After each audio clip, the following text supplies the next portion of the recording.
So why, sorry. So why am I exactly qualified to take this session for you and to help you write your personal statement?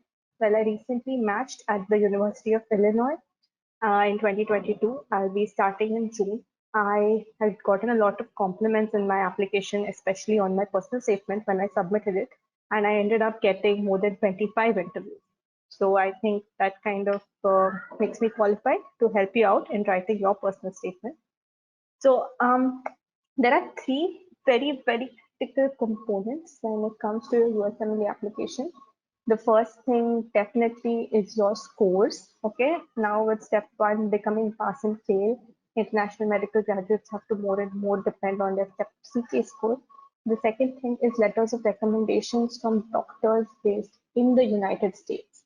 And the third thing, which is often ignored by people, started very last minute by people, not reviewed properly, and usually kills people's application, is the personal statement. Okay, so the personal statement falls in the top three things, which are the most essential for your USMLE application.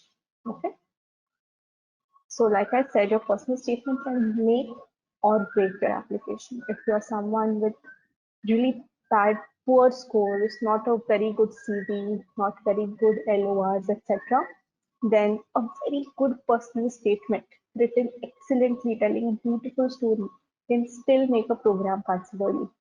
Whereas on the other hand, you're a very good candidate with excellent CV, with stellar scores, and you have a bad personal statement that can end up making an organization get kind of turned off by you saying, okay, this person looks good on paper, but doesn't have such an inspiring life story,